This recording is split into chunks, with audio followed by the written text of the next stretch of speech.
How's it going, Yankee fans? Welcome back to Fireside Yankees with the boys, Alex and Sam. Today we're talking about the opening day lineup, the batting order, Anthony Volpe's promotion. A lot to break down right now, guys. This is kind of an exciting day for Yankee fans. None of us really thought that Anthony Volpe was going to be the opening day shortstop a couple weeks ago. Fast forward to today, he managed to unseat, totally demote Oswaldo Cabrera, destroyed him. The competition wasn't even close. So I think, Sam, we can come to the agreement here that ultimately, spring training stats do matter.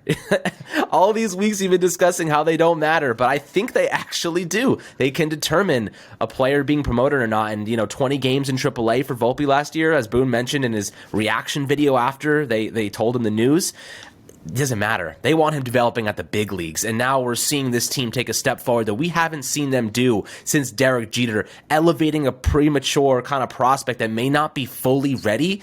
Just because he's got the talent, the discipline, the hustle, Volpe did it all. It wasn't just the stat line, guys. It was the defensive efficiency. It was the high IQ base running. It was the discipline. The guy's already showed up. Before anyone was there this morning at the Yankee facilities, he was already there in full uniform before anybody else showed up. Talk about a guy who wants to freaking win. He is a Yankee fan for life. This is someone you want on your roster. This is someone you want leading off in the future. And him batting ninth, the expected spot according to Brian Hoke of MLB.com, he makes the bottom half of the order significantly better. So I'm really excited to kind of discuss what this opening day lineup can look like, it might look like, and how we're going to get all these guys reps, because there's a lot of mouths to feed and a lot of talent on this roster, Sam. Before we dive into it, how you do today, my friend? I just want to let you know that was the most incredible first monologue you could have ever given Anthony Volpe ever. That was absolutely beautiful. I'm good, man.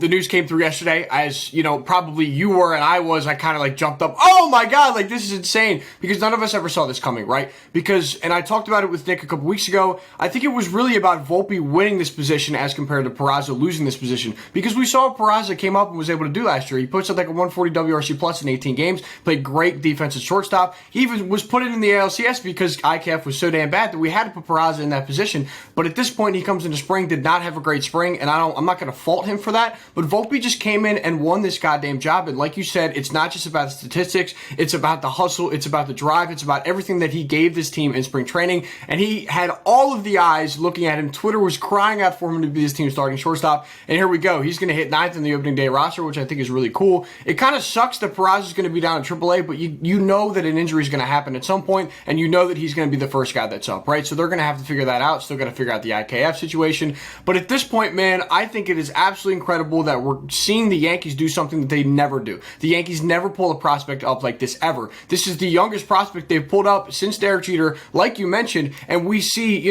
they want to do this service time manipulation thing, and they didn't want to bring him up, and there was a discussion that they were going to wait a month for him to come up with this team, but they just pulled the trigger, and I think that this is absolutely incredible, and I think that this essentially could set a precedent for the future, what we could see. We have another guy that's going to wait down in the minors for another year at this point, named Jason Dominguez, who we could see come up next year at this point. We have an expiring contract in Harrison Bader. Who knows what's going to happen in center field? Dominguez could be up next year. It could be the exact same situation that just happened with Volpe, and I'm really excited about that because this is something I've never, ever seen the franchise do.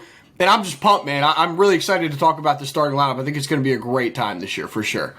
Oh, it is. You mentioned Jason Dominguez. He was unbelievable. He was probably one of the better players this spring for us, and he just isn't there yet. If he was going into AAA, similar to Volpe, I wouldn't be surprised if he was in the mix, but again, Oswaldo Cabrera, the guy was on fire this spring. So this is going to be an interesting episode, trying to figure out how to get all of these guys reps, because there's a lot of mouths to feed, as I mentioned before, and there's only a certain amount of at-bats we can offer, but they're going to be changing things. I think kind of on a daily basis, Boone said, there's going to be a heavy rotation here of guys going in and out, mitigating fatigue. You guys got Stanton and DJ LeMahieu, who obviously need to be given rest and workload management to make sure that they are healthy for the longevity of this season. But let's take a look at the first guy in the lineup, and I think it has to be DJ LeMahieu. They've already announced this, right? Aaron Boone already said DJ LeMahieu was going to be our starting guy in terms of the leadoff spot. Now the question is, where does he feature defensively? I think that he actually ends up starting at second base, and I think that Gleyber Torres ends up DHing, which we'll kind of discuss in a little bit. But DJ LeMahieu, guys, he's the leadoff hitter until Anthony Volpe is ready. He has been tremendous in that regard. Last year, he still hit 261 with a 357 OBP, and that was after his awful August because of the toe injury in the September. He really, really struggled, and those numbers dragged him down. He still ended up with a well above average, stat line. So that's pretty impressive. This spring, he's looked amazing. 371, he's hitting with a 421 OBP, 13 hits and 5 RBIs across just 35 at bats. The guy is fully healthy. He's ready to go, and we needed a leadoff hitter back, man, because we missed him sorely in the postseason. I think you agree, DJ is obviously a leadoff guy and deserves to be that until Volpe is ready to take on that job. Yeah, the 0 WRC plus in August didn't really help, right? He had an incredible season last year. He won the utility gold glove, which is the first time it was introduced last year. He ended up winning the award outright, and he played, 150 and 120 games, which is incredible. I mean, this is like your utility guy, but at the same time, he's the leadoff guy. He's the catalyst. This is what I've been preaching for months on this channel, is just talking about DJ LeMahieu being the catalyst for this team. I mean, he almost won an MVP in 2020. Granted, it was the COVID-shortened season, but he was incredible for this team over the first 2 years that he was here. 2021 kind of banged up a little bit, wasn't as great as we thought he was, but then he came back last year and was a lot better. So I think that you have to have this guy in the leadoff spot regardless, and I like that, you mentioned about Volpe, strictly because of the speed. I think that, once Volpe's able to get those on-base numbers up, I think that we'll see him feature in the leadoff spot a lot more. And I wouldn't count him out leading off when DJ's taking one of the days off. I think he's like the ideal guy just because of the speed. It makes this lineup so much more dynamic, and as an on-base guy, DJ LeMahieu has to be at the top 100%. There's no doubt about that. Yep, I think we can all agree on that one. And the number 2 spot, of course, goes to the reigning MVP, Aaron Judge. I actually think he starts in center field on opening day because of the Harrison Bader oblique injury, but he's working his way back. Of course, Bader will take over in center field, opens up left and right. We'll discuss that in a second with Stanton and Cabrera and Hicks, obviously, in the mix there. But the reigning MVP, we all know how great he is. And we've been so focused on Volpe and Jason Dominguez and a lot of these other guys. It's funny, we have totally missed the fact that Judge hit in 368 with a 467 OBP this spring. I mean, the guy is just unstoppable, right? Like, I haven't even realized how well he's playing because we're so used to it. Like, he's just dominant in every facet, and he had that monster throw to second base to get the guy out a couple days ago. 30 years old, coming off a 9-year, $360 million extension. He's a captain now, one of the first, obviously, since Jeter back in the day.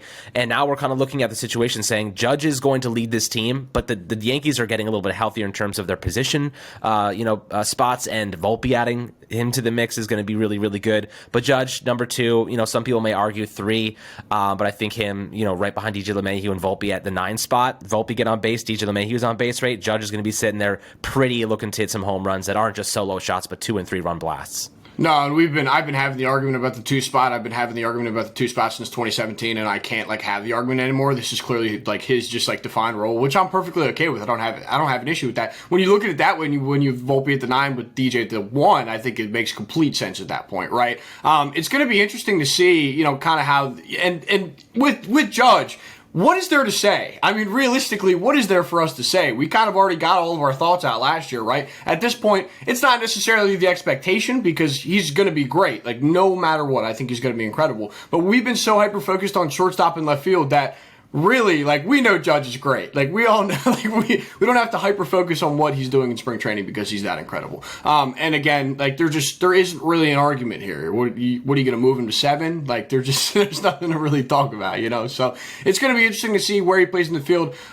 He's looked really comfortable in left field, which is really cool, and maybe he might be that, spot that can fill out eventually once everybody gets healthy, because Bader's going to come back, and it's going to be really interesting to see what they do with the roster once Bader comes back, because he's going to start in center field. So after that point, it's going to be interesting, but I think that Judge might be able to fill in left field. Obviously, he can play right field at a well above average level, and then play center field at a replacement level average. You know what I mean? So it's not that big of a deal. So, yeah, I think Judge in 2, center field, whatever, run it, let's do it. I think it's perfect.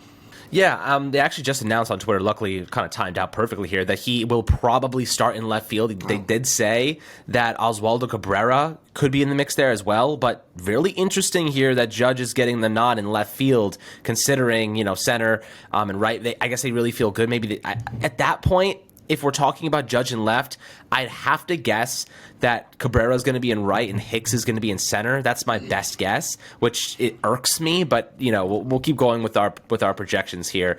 You may have a different one than I do, in terms of the middle of this order and the back end of this order. But at this point, if he does end up playing in left, I would imagine Hicks is in center and Cabrera is in right field and Giancarlo Stanton is DHing, which is another conversation we're about to have right after the 3 spot, which is obviously going to be Anthony Rizzo. Rizzo's kind of had a weird spring. He's been up and down, really, hasn't looked that good, but I'm not really worried about him, right? He's a seasoned veteran. He'll step in, to Major League Baseball and be tremendous as he always is. The back issue is chronic. We've known this for quite a long time. So we're going to have to mitigate his workload. We're going to have to work around that. He signed a 2-year, $40 million extension this offseason with a club option in 2025. He's hitting 216 with a 250 OBP this spring. But after banning the shift, there's going to be a lot more gaps for him to exploit. I'm pretty excited about Rizzo kind of boosting his numbers a little bit this season. I think he's going to be fine. Of course, DJ LeMahieu is going to get a lot of reps at first base, I imagine. Maybe Cabrera gets some there as well. But for now, Rizzo, he's a 3 spot, always has been, always will be, until eventually that contract expires in a couple years. Yeah, it was nice to see him hit the home run yesterday. We had the discussion about it that Rizzo had really been struggling during spring training, but I think it's really about the back thing and just really getting back to health. I mean, we know what this guy could do. He was incredible last year, you know what I mean? So at this point, I'm not... Really, with the Yankees lineup, with the 1 through 4, I don't think there's really an argument. I'm going to assume that you and I are just going to agree on the exact same thing. It's it's like when everybody's healthy, that's what it should be. But, I'm not as worried about Rizzo as some other people may be. I think that he'll end up clicking it on. And, like you said, with the banning of the shift, I think it's going to be completely different for him this year. He'll be able to, poke holes in the gap at this point now and, definitely up that batting average. He had 220 last year. It's probably going to go to 250, 260 just because of that. Because I want to say he was the 9th most shifted player on last year at this point. So I think that he's going to be way better. His numbers will suggest that he was way better, but he put a 130 WRC plus up last year, so I'm just not worried about the guy at all. I think the back will be okay. Obviously, it's nice that you can have rotation guys like DJ and Cabrera that can fill in at that spot, but, it's the depth with this team is really interesting because you can flip around positions in multiple different ways, which is nice. So, yeah, I think Rizzo's at 30 perfect. Not, again, no really argument there. Yeah, I mean, look, the leadoff spot is pretty straightforward. Talking about Giancarlo Stanton, that is his spot. It is his spot until the very last day of his tenure with the Yankees, and he has quite a long time on that contract still. And when Stanton's hitting, he makes this offense go. Aside from Judge, he is a catalyst. And the thing about Stanton is the more reps he gets, the better he gets. Very kind of reminiscent of Volpe in a way. But, the injuries have really derailed him. He was so good. The fact he had 31 homers last year and basically missed a good chunk of the second half of the season is quite remarkable. Now, this spring is in 238 with a 273 OBP. But the last 11 games, he has 9 hits, so he's starting to show a lot of life. Stanton, when he's hitting, man, this guy is a catalyst. He's a really important variable for this offense. And in the cleanup role, I imagine he's going to be DHing based on the news that we just kind of discussed, but I would not be surprised if he plays a lot of right field this year. He said, playing defense does help him get a little bit more inflow in the batter's box as well, just kind of be a part of the game on an everyday basis and, not just getting up there to bat, but he's also in the field and doing good things for this team. I think it definitely helps him, but the health variable is the biggest kind of thing here with him. If he stays healthy, he's going to be a freaking monster for us, but we have to have backup plans just in case, which is where kind of guys like Oswaldo Cabrera fit into the mix and ultimately help us supplement those injuries and deficiencies.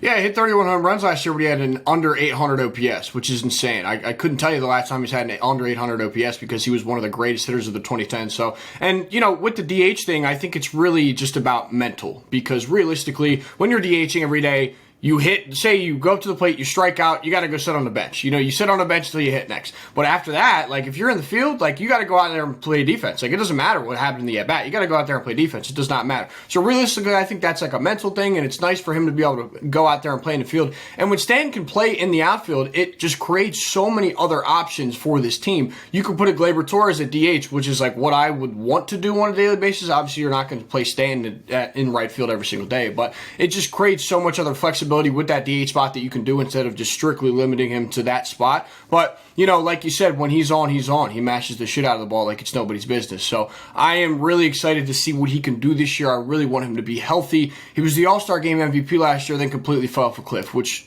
sucked. It was, incredibly unfortunate. So I really hope that not necessarily he can bounce back because he still had a good year last year, but I hope that he can produce and stay healthy for this team for the entirety of the season because, like you said, when he's going, this team's going.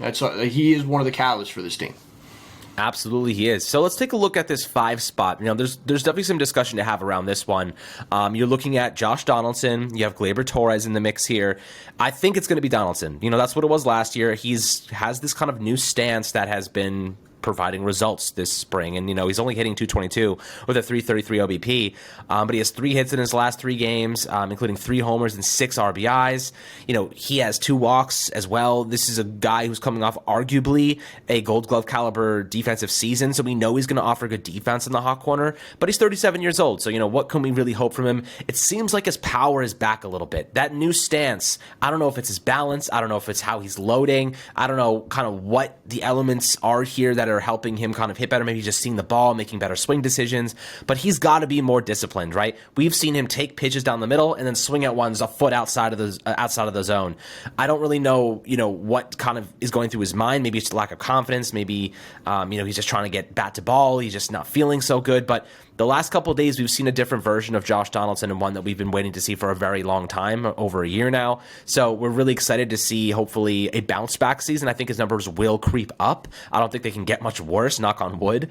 But Josh Donaldson in the 5 spot, if he's playing well, he's going to be a great player for us, but I'm still holding up a lot of caution in terms of I don't know how well he's going to play. But if he does, creep toward his career averages, which are very good, we're going to get a really good player there. And at $25 million, obviously he's not sitting on the bench unless he's really bad and the Yankees have no choice but to move him. I just don't think that. Aaron Boone did say that he believes Josh Donaldson is one of those candidates for bounce back of the year, and he's going to have a really good season. So hopefully this new stance does him some justice. I think it's incredibly difficult to do worse than he did last year. It was like his worst career year by like a large margin outside of his rookie year. So, and it's really interesting with the new stance. I was running through some film this morning, just looking at some of his like career highlights from when he was with Toronto, when he was in Atlanta, even when he was in Cleveland. He's had a really short stint in Cleveland. So he's standing up straight more. His feet are more even. He was like a little bit closed before, and that leg kick has like severely decreased from last year. So I just think his timing was completely off. Mind you, he's always had a decently large leg kick, but at this point he was getting that thing up there like it was nobody's business, like a defense mechanism of some sort, realistically. So, but I think now he's a little bit more controlled. I think the timing could come back. Again, like I said, I don't think it's possible to get any worse than what we got from him last year. I think if you get, a 110 WRC plus, 17 plus homers, and you still get that glove that you got last year, I think that you would call that a success from how bad last year was. And granted, the money is still not worth it at the end of the day, but it's way better than what you were getting last year. So it's very hard for me to complain at that rate because we know what the expectation with this guy is. And I'm not going to, sit here and like say that he's 100% going to bounce back and he's going to be incredible this year. But you hope for the best, realistically, because this is the situation that we're given. You just have to roll with it at this point because he's not going to get DFA'd. Nobody's going to want that trade. So I think that, I guess he works in the 5 spot. It could be realistically either him or Gleyber, but you just pray for the best with Donaldson. I hope he really works out, and I hope the new stance does him well. 3 hits last 3 games with 3 bombs, which is like insane. So maybe the power strike's back. We'll see, man. But it's in God's hands at this point. So I'm really praying that he can do something. It does feel like it's in God's hands at this point. But right after him, in the 6th spot, another kind of interesting situation here. I think it has to be Gleyber Torres. Torres obviously coming back from a bounce back 2022 season. Only got on base at a 31% clip. But hit 24 homers. So he's gotten back in the power category. He was slapping a lot of Oppo hits and Oppo homers to that short right porch in Yankee Stadium. So he's taken advantage of that. His approach has changed a bit. Definitely didn't play a lot in spring training due to the fact that he was with Team Venezuela in the WBC. So he's been kind of playing baseball. This is not a situation where he's like, he was injured and coming back from that. He has been kind of in his groove and doing his thing. So that is definitely a good sequence for him. And I think that Torres is a key element. Now we'll see what they do here because obviously Peraza gets sent back to AAA, and now you have to kind of figure out, all right, like is Torres still our long-term second baseman? Is DJ LeMahieu playing there? Is Peraza going to get elevated and maybe get reps at 3rd and 2nd with Scranton? What is Torres' role for the future? Is he still a trade piece? They have control over him until the 2025 offseason, so they still have 2 years left, including this season, and he's only making $10 million, and MLB considers him a top 10 second baseman. So this is a player who is a positive asset, right? He is someone who is going to contribute toward positive offensive play. He was an above-average defender last year. He had good numbers, and his SEMA projections have him hitting even better and playing even better. So if he can continue to get better, this is a good player to have in your lineup, and I don't think there's necessarily a need to trade him right now. So for now, I have him DHing because they need to get DJ LeMahieu in the field, but I could see that going either way. Stanton, if he's DHing, I'm curious to see how this goes, right? If DJ LeMahieu, like, how do you pick? Like, if Stanton is DHing, either DJ LeMahieu or Gleyber Torres are sitting, right? So, like, if you had to answer that question, how do you choose? I think DJ has to be your guy, but, how do you sit Gleyber Torres on the bench? I mean, you really try to heavily rotate. That's like another thing that we look at with this lineup and why it's so deep is you can rotate, you can go like 2 of 3 days pretty much with all 3 of those guys. I think that's like where this team lies is between those 3 guys, between Gleyber, between Stan, and between DJ. Like who's going to play where pretty much because Gleyber is pretty much like he's only going to play at second base. The shortstop experiment sucked. I'd never want to go through that again. It was terrible and it killed his confidence and he was bad because of it. So I think that realistically Gleyber's your guy and the Gleyber trade narrative, I think, is terrible because, granted, we do have a ton of starting pitcher injuries. We have a ton of injuries. Like we're gonna walk into opening day with Clarkson and Domingo Germán solid in the rotation when we were looking at them possibly being 6 guys. So, but I don't think that we're that desperate at this point that we need to go through the first 2 weeks and trade one of our best bats. We do not need to trade our 5th best bat strictly because we need a fringe starter guy that can fill in for 2 to 3 weeks, right? I just think it's absolutely ridiculous. I don't see the point in, and the easy fix for the logjam was going to be to send Peraza down because realistically, that was the easy solution there because who wants IKF? You're trying to figure out what you can get for IKF realistically, and I thought that was the one that was going to clear out. I thought the Peraza was 100% going to make the roster, but the easiest way to do it was to send out IKF, and then you still have Gleyber on the roster. But I don't think he should go anywhere. I don't think he is going to go anywhere. And it's going to be really interesting in 2 years to see what kind of money he gets and if the Yankees decide to retain him for the long term, just because of how many infield options they have with the young guys and who's there right now. It's really interesting. But I think 6 is the perfect spot for him. And at this point, in my ideal, opening day lineup per se, I think he would be DHing. I would have Stanton in right field just because it expands the lineup way more and you can just do way more with it. So I think DH would be where I would put him in that ideal lineup. Yeah, I think that definitely makes sense. And looking at the 7 spot, this is where things get a bit interesting, right? Because you have Hicks in the mix, you have Cabrera in the mix, and ultimately you kind of have to figure that out. Bader will end up hitting 7, I believe, when he does get back from the oblique injury. But for now, it's got to be Oswaldo Cabrera. I mean, he's hitting .333 with a .382 OBP this spring, 17 hits and 4 homers and 13 RBIs across 51 at bats. Hicks has played reasonably well offensively. He's hit well. He's gotten better as the spring has continued on here, but he's had 3 or 4 errors in the outfield, a couple of which just fell in play and he didn't even do anything about it. Called off by Anthony Volpe, who was literally standing under the ball and, drops it. And obviously mistakes are prevalent in his game this spring, but traditionally he's a really good defensive player. So I believe that Cabrera should be the everyday starter in lieu of Hicks playing at all, considering both are switch hitters and Cabrera's upside is so much more. But again, you're biting the bullet financially, but ultimately you have to play the best lineup no matter what the price is, right? No matter what, you're paying Hicks to suck, or you're paying him to play well, or you're paying him to sit on the bench. And Cabrera, he's just the better player in terms of upside, in my opinion. He needs the experience, he needs the reps. So if I'm going to go with anyone hitting 7th until Bader gets back, I think Cabrera has earned enough. He's earned that job this spring. Since spring training stats do matter, and we've seen that based on the Volpe and Peraza position battle, I think that if we're going to follow that same suit, if we're going to follow that same kind of narrative, Cabrera's outplayed, Aaron Hicks, and I think he deserves to be in the lineup over him. Yeah, it was literally the exact same point that I was going to bring up, because you can relate the shortstop battle out to the left field. You could look at the money and say, realistically, who should play there because of the money and because of the service time and whatever, and, who's been up there and, who's proved it the most. It should be Cabrera, 100%. I don't think he's done anything wrong to, take him out of that job that he had last year in the postseason. So, realistically, with Aaron Hicks, he is traditionally a good defender. I will give him that. But, the blunders are a bit concerning, and the bat, we're not sure where it's going to be in the regular season, and Cabrera just mashes, and he had a great second half last year. He had a great postseason last season. So, I don't think there's anything that would deter me from taking Oswaldo Cabrera out of that spot. The versatility he brings with the switch-handed bat, at this point, Aaron Hicks is also a switch hitter, but I'm still going to take Cabrera's bat right now. And I just don't see a world where it would make sense, right? Cabrera went out in the spring and he earned that position. He deserves a spot in the lineup every single day. He can be a super utility guy, and he will move around this year like a ton. But I think that left field right now, like at the beginning of the season, moving forward, should be where he should play every single day. Yep, absolutely. So looking at the 8 spot, now we know who this has to be, Jose Trevino.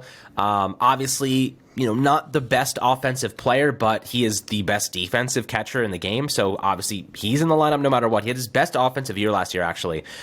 Still got on base at a sub 30%, but did hit 11 homers. So, best numbers in his career in the batter's box. This spring he's hitting 320 with a 393 OBP. So when he's in stride, he's no slouch. Like, he can hit. The problem is he's very streaky, and for a catcher, offense is a luxury, which is why we really wanted to see Austin Wells this spring to see what he could do. But obviously, he had the, a elbow or finger injury or rib. He broke his rib, right? So, that's kind of the problem, is that we just didn't get to see Austin Wells, but we are very excited about him. We're going to be keeping an eye on him very closely as the season progresses here, and hopefully he can, refine his defensive qualities. And we know he's got a power lefty bat that can take advantage of that short right porch in Yankee Stadium. So we are very excited about him. But for now, Jose Trevino had the best strike rate, had the best catcher framing runs rate last year in baseball. He is a tremendous talent in terms of his defensive efficiency. And I remember when Kyle Higashioka was Garrett Cole's preferred catcher, that changed pretty fast when Trevino got here. It only took one start for Cole to say, yeah, I think I like him better. And suddenly we saw the transition.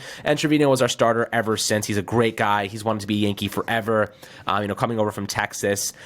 This is a player who was vastly underrated. They clearly, they gave him away. I think they got a low-level prospect in Albert Abreu, who we ended up getting back anyway, and he's actually making the roster. So we basically gave up nothing for the best defensive catcher in baseball. Say less. One of the biggest steals of last year. One of the things I will give credit to Brian Cashman for what it's worth. But Trevino locked into the 8th spot, since Anthony Volpe is guaranteed to be in that 9th spot, according to Aaron Boone.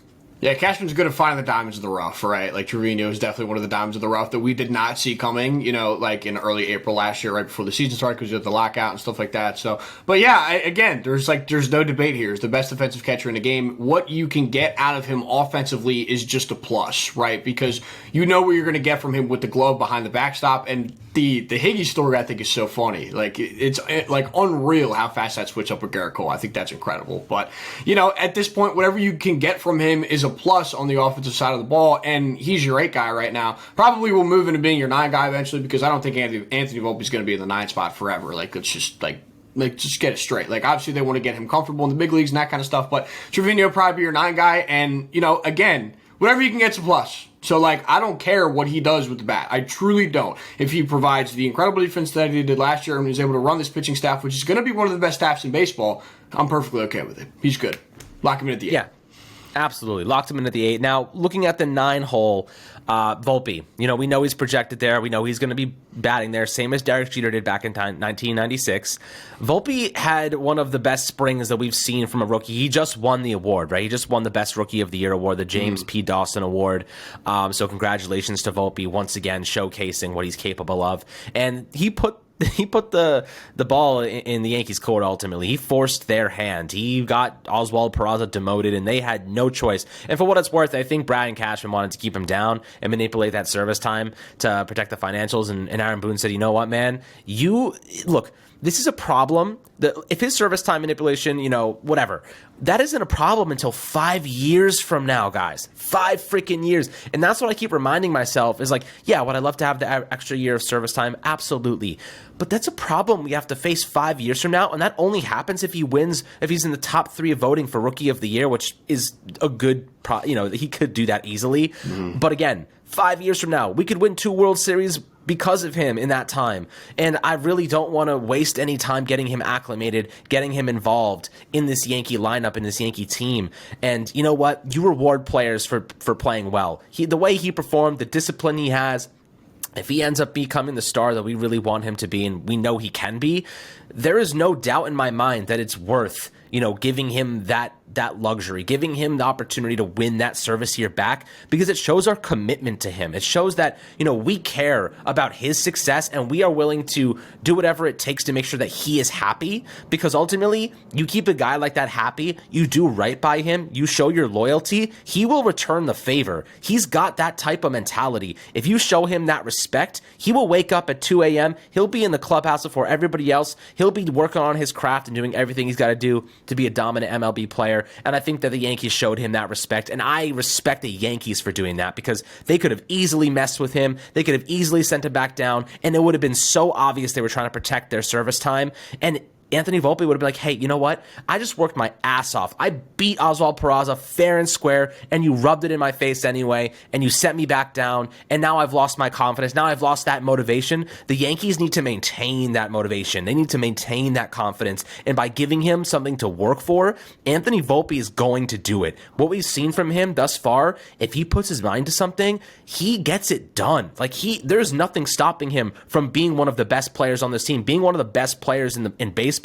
He's going to keep getting better because of that motivation, and I really respect the Yankees for looking at that variable, taking advantage of it, and really using it as fuel for him to become better. So, shout out to them for doing the right thing. I think that was fine, but for his case, it ultimately is going to fuel him to be a better player. And batting ninth right now, as you mentioned before, is a great thing to have at the bottom of the order. It strengthens the entire bottom of the order in general. I mean, him replacing IKF, the power, the base running, the high IQ, the hit tools, the fact that he can fight from an 0-2 count and slap a homer across the fence, the fact that he can go up from one at bat, against Steven Matz the other day, strikes out on that breaking ball, goes up the next at bat, launches a 420-foot bomb to dead center field. The in-game adjustments, you don't see that from rookies very often, guys. This is a special player we're seeing at the peak of his performance right now, and we have not even scratched the surface on this dude's potential, and he knows it. So doing right by him, putting him in a spot to succeed, taking some of the pressure off, hitting him at the bottom of the order,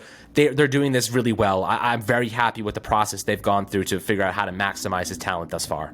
Yeah, the kid's not done yet, and I really do hope that this ends up setting a precedent for what we could see for prospects in the future. At the top we talked about Dominguez and how, you just talked about how well this situation has really been handled and won the job fair and square, and that's how it should be realistically. And I really, really like what you just mentioned at the end. With him hitting 9 and instead of hitting leadoff, obviously we want the kid to show off, we want him to hit leadoff. Like, obviously we as fans want that. But as a player, for you to be a rookie coming into your first game at Yankee Stadium, you're hitting in the 9 hole, I think that is absolutely perfect, because you are the player with the least amount of pressure on you in the lineup because you were hitting dead at the bottom. And that's perfectly okay for right now. He's going to move out of that spot eventually, but at this point, him hitting 9th, I think, is a perfect spot just because there's way less of a pressure than walking out on opening day and hitting leadoff for the New York Yankees at Yankee Stadium against San Francisco Giants. That's a shit ton of pressure, man. And at this point, for a 21-year-old kid, that is a lot for him to take in. So I think that the way that the organization handled this is absolutely incredible. I hope it ends up setting a precedent for everybody else. And he went out there and won the job fair and square, Alex. I think that's the bottom line. And there's really nothing that you can say other than that this kid is absolutely incredible. He's generational. And I'm just so excited for what he could bring. He probably in a month will probably be my new favorite player. So we'll see how that goes. But I'm really excited for this kid, man.